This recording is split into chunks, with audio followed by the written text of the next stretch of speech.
Hello guys! Hello Virgo! Welcome dito sa aking channel. Kapalaran 888. Welcome Virgo.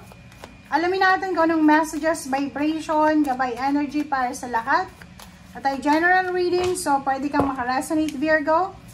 Ito ay general reading guys so baka pilitin nyo naman na magalit kayo sa messenger, okay? Okay, Virgo, number 25-7, number 13. 4, Virgo. Sa linggong ito, Virgo, nakikita ko na financially, you will gain prosperity. Money. Financial gain.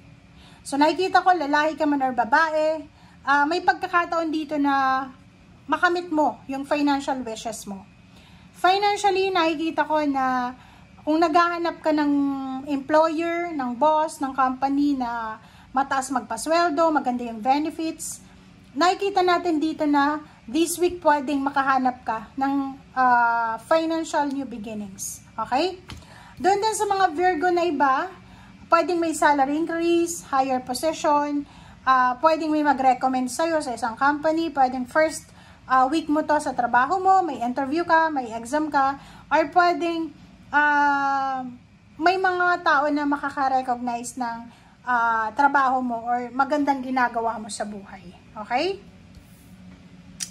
Nakikita ko sa'yo dito, Virgo, na kung ano man tong plano mo, ay kailangan mo tong i-execute as soon as possible. Okay?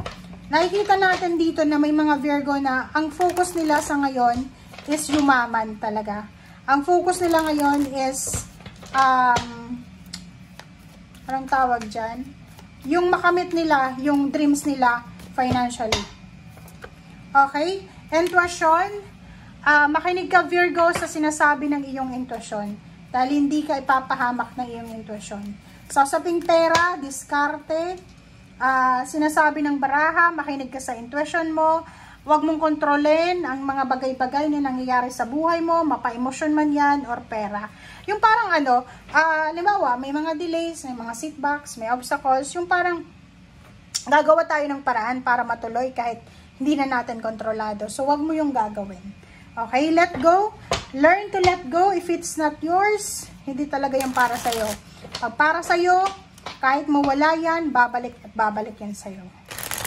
Kailangan mo daw simula ngayong linggo, Virgo, na pag-aralan yung pagle-let go. Halimbawa, hindi mo ma-let go yung relationship, yung goals mo, yung kung ano man yan, hindi pa huli ang lahat para i-let go siya.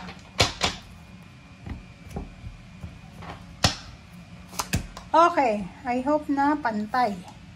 8 of Swords. Naku, bakit ganun? Okay, so nakikita ko sa'yo dito, na isang Virgo ang posibleng may mga pinagdadaanan siyang 8 of Swords. So, stagnation. Parang, ang 8 of Swords kasi na to, kahit gustuhin mo, hindi mo magawa. Pwedeng gusto mong magnegosyo pero wala kang pera.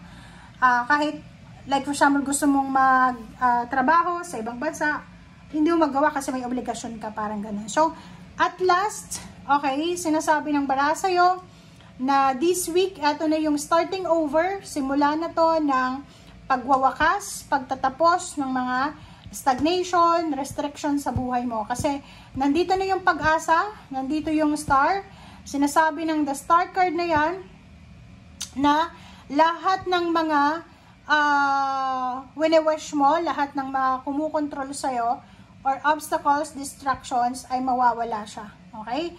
Kasi parang bibigyan ka ng pagkakataon ng universe na makapagsimula, makapag-start over sa kung ano man ang kailangan mong simulan. Okay? So, nandito yung manifestation card. So, sinasabi ng baraha na simulan mo sa linggong ito na mag-manifest. But, yung ibang Virgo, magaling din sila mag-manifest eh. So, dito sa linggong ito, parang sinasabi sa'yo ng baraha na yung spiritual world ay bukas para sa'yo, para sa manifestation mo. So, wag mong sayangan ang linggong ito para sa pagmamanifest. Okay, future news tayo. Dito naman sa Page of Pentacles, sinasabi na in the future, in the near future, meron kang good news na matatanggap. It's either money, it's either offer ng job, may magpapahiram sa'yo ng pera, may tutulong sa'yo financial, and mayroon kang matatanggap na lump sum of money. Okay, chismis. Nako, chismis na naman. So, nakikita ko sa'yo dito, mag-iingat ka sa usaping relationship. Okay? Mag-iingat ka. Kung ikaw ay Virgo na may asawa, kung single ka, ayos lang. Kung ikaw ay may asawa, kung ikaw ay babae, iwasan mong makipagkaibigan sa mga lalaki. May asawa ka, di ba? May boyfriend ka, may asawa ka, may boyfriend ka, may kalibin partner ka, lalaki, syempre. Tapos yung mga kaibigan mo, lalaki din, mag-iingat ka.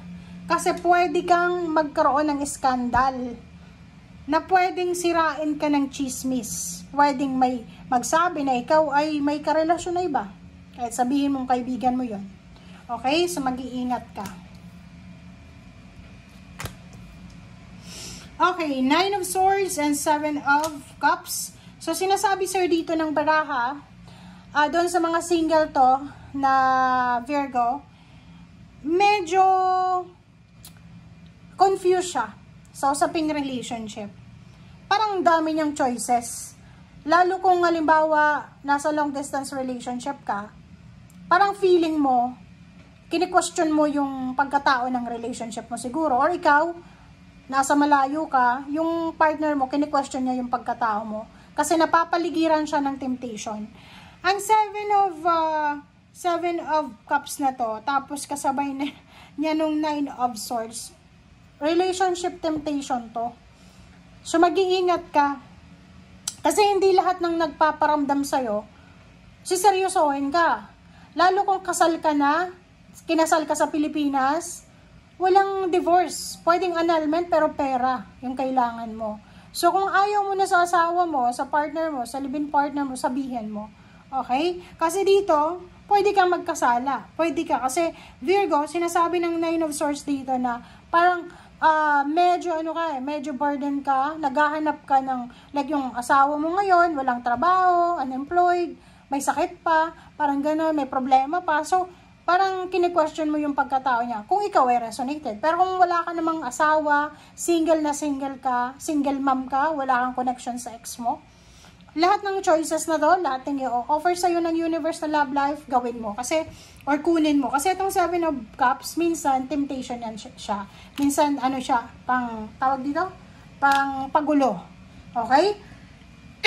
Okay, so dito naman sa 3 of Swords. So yun, di ba? Mag-iingat tayo sa mga tao. Kung babae ka talaga, may asawa ka, may live-in partner, boyfriend, ingat ka sa pakikipagkaibigan sa lalaki. Kasi, pwedeng makasakit ka.